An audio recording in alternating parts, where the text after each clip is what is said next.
Hans Christian Andersen's own story. Part 1. He turned everything that happened to him into a story. Once upon a time, there was a poor boy who lived in Denmark. His father, who made shoes, had died, and his mother had married again. He did not like his new father. One day the boy went to ask a favor of the Prince of Denmark. When the prince asked him what he wanted, the boy said, "I want to write plays in poetry and to act at the Royal Theatre." The prince looked at the boy, at his big hands and feet, at his big nose and large serious eyes, and gave a sensible answer. "It is one thing to act in plays, another to write them.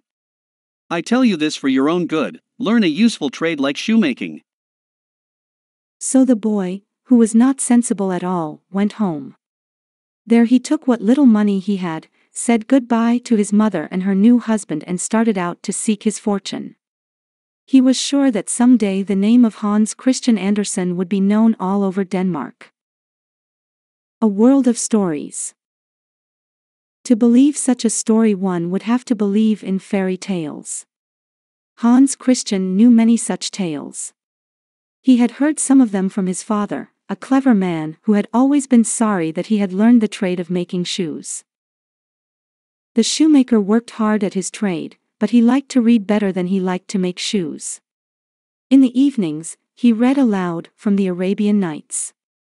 His wife understood very little of the book, but the boy, pretending to sleep, understood every word. By day, Hans Christian went to a house where old women worked as weavers. There he listened to the tales which the women told while they worked at their weaving. In those days, there were almost as many tales in Denmark as there were people to tell them.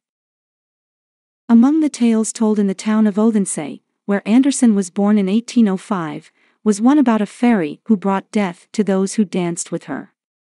To this tale, Hans Christian later added a story from his own life. Once, when his father was still living, a fine young lady ordered a pair of red shoes. When she would not pay for them, unhappiness filled the poor shoemaker's house. From that small tragedy and the story of the dancing fairy, the shoemaker's son years later wrote the story that millions of people now known as the Red Shoes.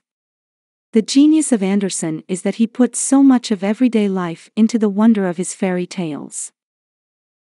When Hans Christian's mother was a little girl, she was sent out on the streets to beg. She did not want to beg, so she sat out of sight under one of the city bridges. She warmed her cold feet in her hands, for she had no shoes. She was afraid to go home. Years later, her son, in his pity for her and his anger at the world, wrote the angry story, "She's No Good," and the pitiful tale of the little match girl.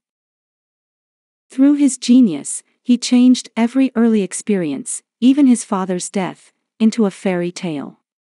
One cold day the boy had stood looking at the white patterns formed on the window by the frost. His father showed him a white, woman-like figure among the frost patterns.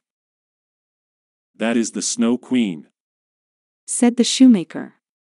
"Soon she will be coming for me." A few months later, he was dead. And years later, Andersen turned that sad experience into a fairy tale, The Snow Queen.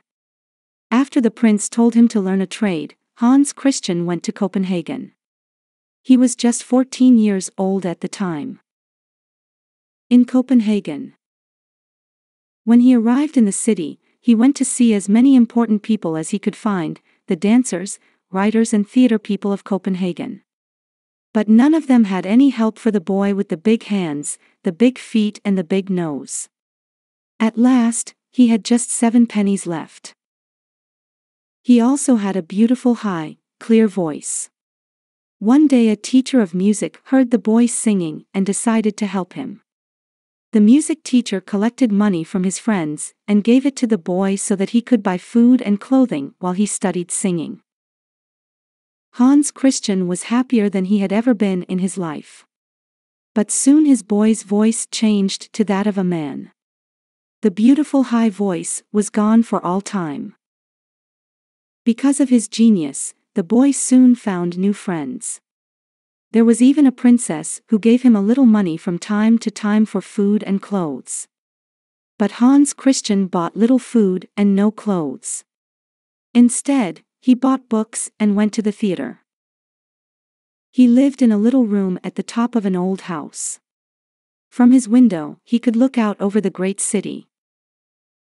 The street lamps and the lonely candle left by the bed of a sick child became old friends.